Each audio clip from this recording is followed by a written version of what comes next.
শীতকালে একবার পেঁয়াজ রসুন ছাড়া নিরামিষ পেঁয়াজকলি ভাজা এইভাবে করে দেখুন। ঝামেলাহীন এই পেঁয়াজকলি ভাজা ভাত রুটি সব কিছুর সাথেই খাওয়া যায়।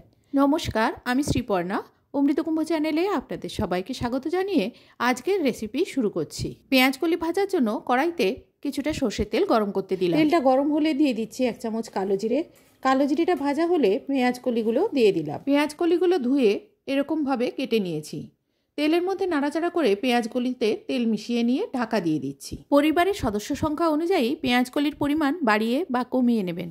বারে বারে ঢাকা দিয়ে পেঁয়াজকলি প্রায় 50% রান্না হয়ে গেলে দিয়ে দিচ্ছি এর মধ্যে কেটে রাখা আলু। পেঁয়াজকলির মতো আলুগুলো লম্বা লম্বা করে কেটে নিয়েছি।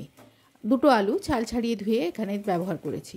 আলু দেওয়ার পর দিয়ে দিচ্ছি কেটে রাখা ফুলকপি। নাড়াচাড়া করে আলু ফুলকপিও তেলের সাথে ভালো করে মিশিয়ে নিয়ে ঢাকা দিয়ে রান্না হতে দেব। বারে বারে ঢাকা দিয়ে রান্না করে আলু ফুলকপি পেঁয়াজকলি 90% মতো সেদ্ধ হয়ে যাওয়ার পরে দিয়ে দিচ্ছি পরিমাণ মতো নুন আর পরিমাণ মতো গুঁড়ো হলুদ। নুন হলুদটা ভালো করে মিশিয়ে নিয়ে ঢাকা দিয়ে আরও 2-3 মিনিট রান্না করে নেব। 2-3 মিনিট পর পুরোপুরি ভাজা হয়ে গেলে দিয়ে দিচ্ছি এর মধ্যে 2টো চেরা কাঁচা লঙ্কা। ঝালটা নিজেদের পছন্দ মতো ব্যবহার করবেন, আর যদি কেউ গুঁড়ো লঙ্কা ব্যবহার করতে চান এই সময় করতে পারেন। নিরামিষ দিনের নির্ঝঞ্ঝাট রান্না। কাঁচা লঙ্কাটা ভালো করে মিশিয়ে নিয়ে 1 চামচ পোস্তদানা দিয়ে দিলাম। পোস্তদানা দেওয়ার পরে 30 সেকেন্ড মতো নাড়াচাড়া করে মিশিয়ে নিলাম। তারপরে দিয়ে দিচ্ছি 1 চামচ সাদা তিল।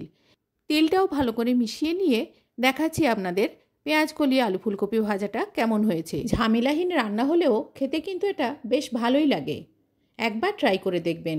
আজ এই পর্যন্ত। সবাই ভালো থাকবেন। ধন্যবাদ।